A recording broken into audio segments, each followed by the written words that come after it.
What is the crisis? You have a president of the United States that won the national popular vote and a landslide in the Electoral College. He is sitting, according to CBS News as of yesterday, at a 50% approval rating. What is the crisis? I mean, he's effectively executing on the policy agenda that he ran on, and he's sitting at about 50%, which is far higher than the last president. If this is a crisis, what was the Joe Biden term? A mega crisis? What's going on, everybody? Welcome back to the channel. Hope all's good wherever you are. Our boy Scott Jennings at it again. It's that time of day. I got two clips to share with you. The first clip is of them talking about the Democratic Party and how lost they are, and no one is a real leader of that party, and they're in shambles, and I am fine by that. And the second clip we're going to watch is of them talking about innocent people getting deported by ICE. There was a clip of Joe Rogan that went somewhat viral. They'll be debating that. Let's get into it. I'll give you my thoughts on the back end. Democrats are not happy with their own party. I mean, they're looking for somebody to do something. And this is a tool that has been used by Democrats and Republicans to make a point, to shut down the Senate, essentially, and make a point and say, we think that this is a serious moment. Yeah, I mean, look, I have a lot of respect for Senator Booker. I'm a fan of his personally. And I think hopefully this is part of a broader strategy to raise sort of collective voices about what's happening in the country right now. I worry that a single speech on the floor of the Senate, while there's no legislation that's really at stake here, as the kids say, I'm not sure that's it. I'm not sure you're alone in that. I mean, yeah. the floor speech on the Senate is not exactly. I mean, look, I would love to see him wipe Strom Thurmond off the record books and go 24 hours and 19 minutes. But even that, I'm not sure that's enough. And I worry that it's indicative of the fact that the Democrats don't really understand what they're up against here. You know, when you're facing a team that is gang pressing you all over the field and you decide to hold the ball for a bit, that's typically not going to win you the game. So what do you think is the answer? What is closer to the answer? I wish I had the answer, and if I did, I'd probably be speaking about it a lot more vocally. I think that it's a multi-front war that we're fighting on behalf of the American people. I think we need to be at town halls. We need to be speaking to the American people, and I think we need a cogent identity and point of view about how we will better serve the American people than what the Trump administration is currently doing. And I don't know that we've communicated that as effectively as we need to. Yeah, I mean, you would think that it would be self-evident on some level. But the town hall stuff has happened, right? I mean, and there is something happening out there where at least, you know, I know, Scott, you believe that these are all AstroTurf, but even if you believe they're AstroTurf. No, I don't believe that. You've said that before. I don't think they're all AstroTurf. Some are, but I think they're basically Democrats. It's representative of some kind of anger, wouldn't you say? I definitely think it's representative of anger in the Democratic base. There's no question about that. And I think Booker's moves tonight are representative of the fact that there's a vacuum at the top of the Democratic Party. There's no leader. The only leader that really exists is Jasmine Crockett. She's the one you see on TV most often. Booker's trying to, fill some of that vacuum. I'm puzzled by his language, though. What is the crisis? You have a president of the United States that won the national popular vote and a landslide in the Electoral College. He is sitting, according to CBS News as of yesterday, at a 50% approval rating. What is the crisis? I mean, he's effectively executing on the policy agenda that he ran on, and he's sitting at about 50%, which is far higher than the last president. If this is a crisis, what was the Joe Biden term? A mega crisis? I don't know. I think the crisis is that we're seeing people deported without due process. We're seeing the very fundamental aspects of our democracy at question. That's what people are scared about. And so they want to see, I think the one thing you and I can agree on, Scott, right now is the Democrats aren't doing what they need to do. Can we agree on that? Well, I don't know. I think we can all agree on that. Let me put it this way. You raise a good question because I think, and look, my party's gone through this. You lose, and then everybody wants you to do something, right? What are we going to do? Sometimes there's not much to do until you get to the next election. That's the next great opportunity. See, that's where we disagree, because I think people are looking to their leaders in a time of fear, in a time of crisis that so many Americans right now are feeling. And so when they look at D.C. and they see people, what they perceive to be rolling over, they get even more scared. So look, what Senator Booker's doing in a vacuum going to solve everything? No, but it's a start. We need thousands and thousands and thousands of more acts like this from our elected officials to show that we have that fight in us, that we're not going to roll over for the democracy we believe in. I also think that, I mean, to your point, Scott, your point is that maybe you shouldn't do anything, but that's actually not what Republicans have done in the past. I mean, they had a whole Tea Party movement that was that same kind of anger, basically saying to their base, get up and do something, and that powered the moment that we are in right now. I think the crisis that he's talking about is their 28%, 27% approval rating within the Democrat Party. And Scott is right, is that nature abhors the vacuum, and he's looking at this as an opportunity. But the problem is, this is the epitome of what's wrong with politics. You go on the Senate floor, you're grandstanding to the 10 people watching C-SPAN, with all due respect to C-SPAN, all night long. Like, there are major elections tomorrow. You have Wisconsin, you have 2 Florida elections. Go on the campaign trail, get involved, get into the communities, like grassroots organize. That's what the Democrat Party used to be so good at. Now it's become the party of the elites and no longer of the people. I think that that's frankly absurd. And I also think that there's probably a fair amount of grassroots organizing happening both in Florida and Wisconsin.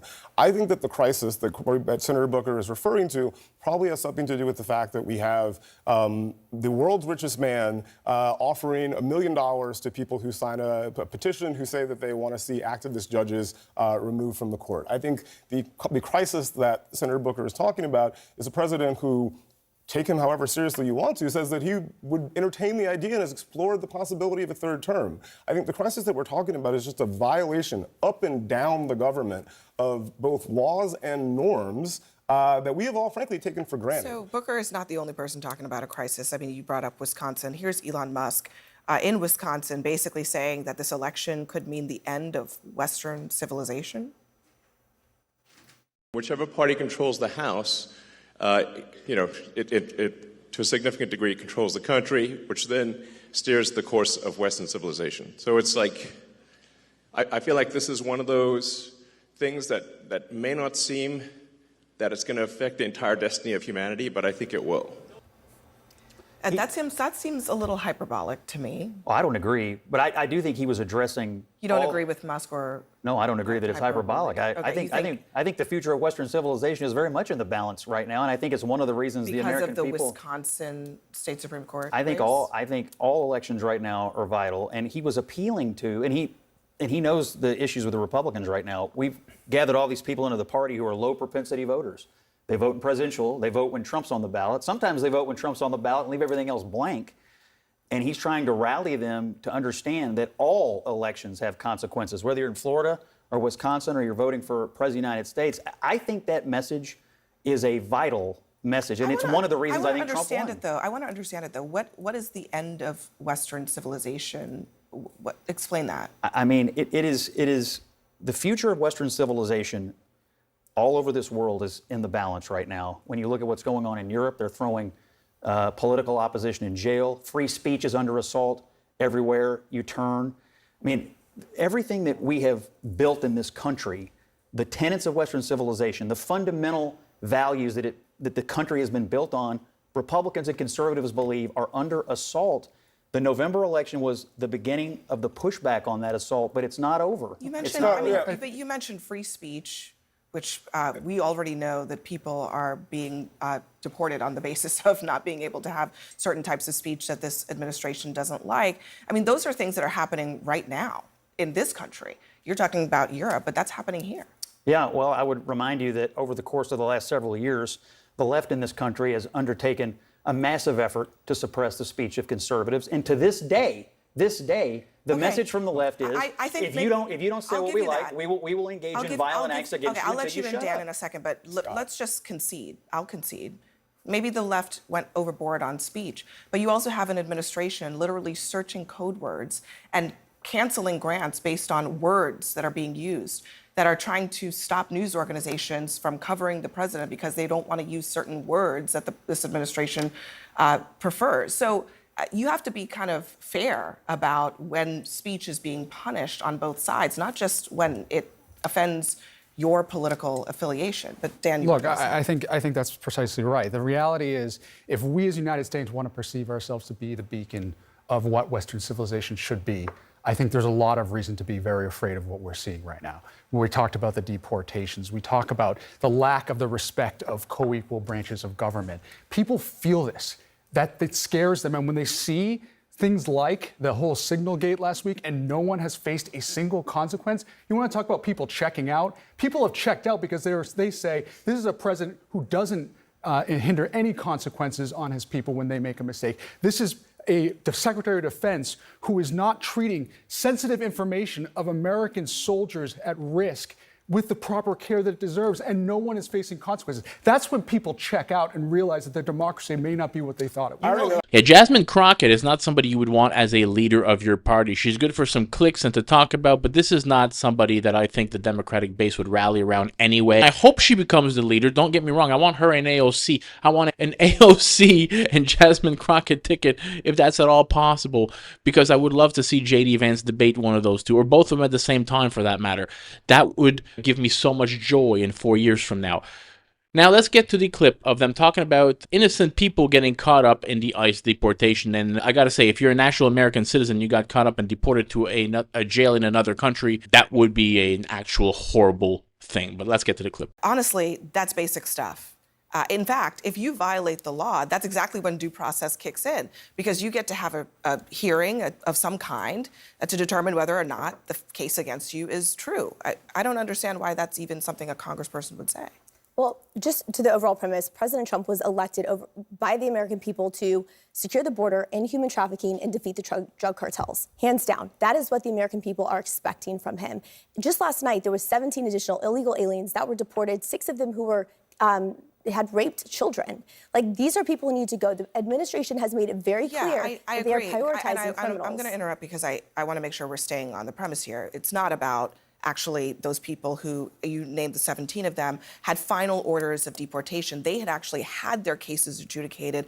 They were using basic immigration deporting tools to deport them because they did have their day in court. We're talking about the people who didn't.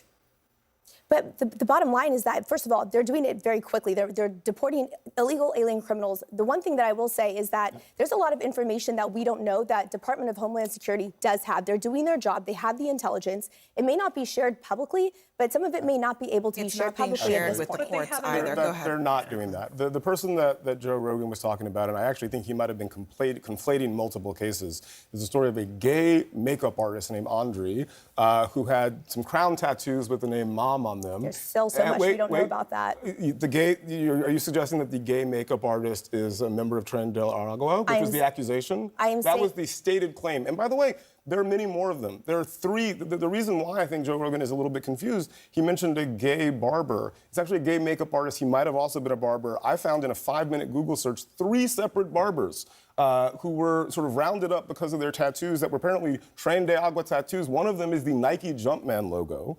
Another one, multiple crowns. I mean, you know, LeBron has a crown tattoo. Is he a member of Tren de Aragua? Like, this is ridiculous. Caroline Lovett was asked about this because there was a document that the administration submitted in court that basically said, if you have a tattoo, you have clothing that might be associated with this gang, you're in the gang. She was asked about it. Here's what she said.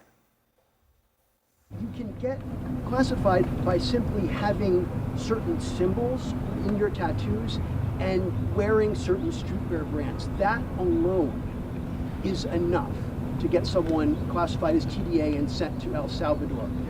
That's not true, actually, Andrew. According to this document, it is. Shame on you and shame on the mainstream media for trying to cover for these individuals who have. This is a vicious gang, Andrew, and you are questioning the credibility of these agents who are putting their life on the line. That is what the document said. Yeah. Can we go back just to the premise of what Joe Rogan was talking about? Because he's right. It's horrific to believe that in a constitutional democracy like the United States of America, where it's supposed to be guaranteed that we are having to rely on information based on an administration that does not have a good relationship with the truth. They're not even willing to provide the judges who are part of these cases with the documents to prove that some of these individuals actually either did have due process or had been found to be criminal gang members. And let's be very clear. I don't think anybody at this table wants criminals in this country who are murdering children, who are hurting people. I think that's we can probably go baseline there. But what I think we have to ask ourselves is, if you believe in a constitutional democracy, do you not want your president to follow the law? And by the way, in our own CNN poll, a vast majority of Americans said they're concerned and want to see Donald Trump follow the law. Scott, isn't this exactly what we denounce other countries for doing? Not giving our own citizens, when they get wrongfully detained around the world, our own citizens, the due process that they deserve? Well, I think multiple things could be true. Number one, I delineate between American citizens and everyone else. If you're a U.S. citizen, I put you in a different category. On due process, that's not a distinction that the law makes, If you've come here and broken our laws and committed violent acts or murdered and raped and whatever, I put you in a different category. When it comes to the law and due process, that is not a distinction. Well, if you'd like to argue that Trinidad should have the same rights and that you get as an American citizen, go ahead. Here's the I argument. don't change the Constitution. Hold on a second. Constitution argues The that. argument So is you're saying that a terrorist can walk across the border and become effectively a U.S. citizen? That's not what I'm saying. Hold on. Scott, look at me.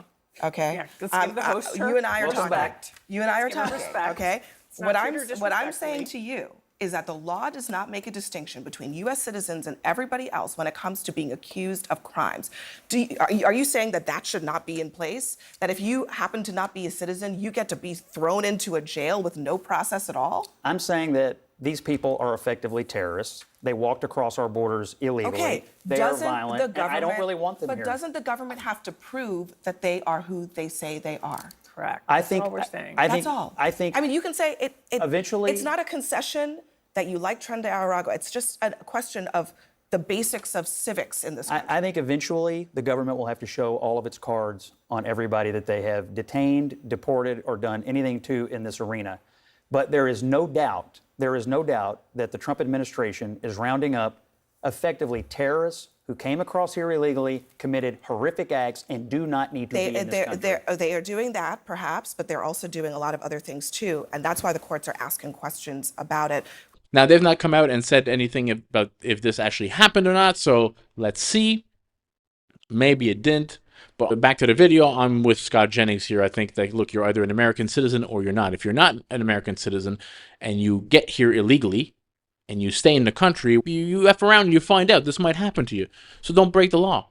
Now, she's right. We do have due process in the country, but I also agree with Scott. You're either an American citizen or you're not. You should be able to prove that you're an American citizen if this should happen to you.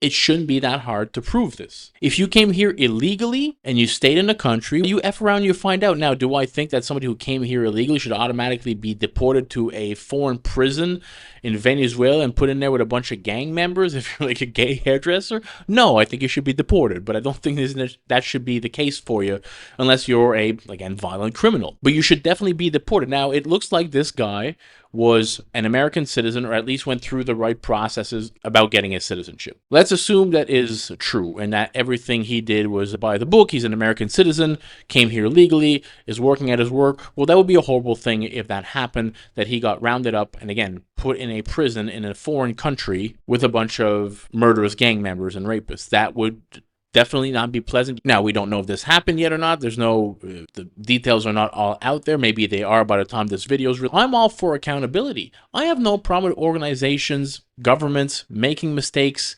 especially when you're dealing on things at this scale. If you've walked through New York City or Chicago lately, you've seen the difference. It is night and day. Look at the border. Who's coming through? It's night and day difference. Nobody. They've done great work. If this happened, is it horrible? Is it unfortunate? Yes. Come out in front of it and say you're sorry, we messed up, move on. The problem with that is the incentive structure for governments is always to never admit anything and just deal with it. The incentive structure is say nothing, is cover it up, is pretend it never happened, deny. And that is, in my eyes, dumb, unfortunate. If you mess up, you have to be accountable for it. Now, this is an uncommon thing in 2025, but that's where it should be. I'm all for people making mistakes. I voted for this. I voted for the economy to be better. I voted for the illegals. Mostly was my big vote is to clean up America. Get rid of all these illegal aliens. And look, if this innocent guy got caught up in the middle of it, that's horrible. Let's fix it. Let's take accountability for it. And then keep going. Keep going. Hope you enjoyed the video. If you did, smash that thumbs up button for your boy. Consider subscribing to the channel. Help it grow. Catch you in the next one. Peace out, everybody.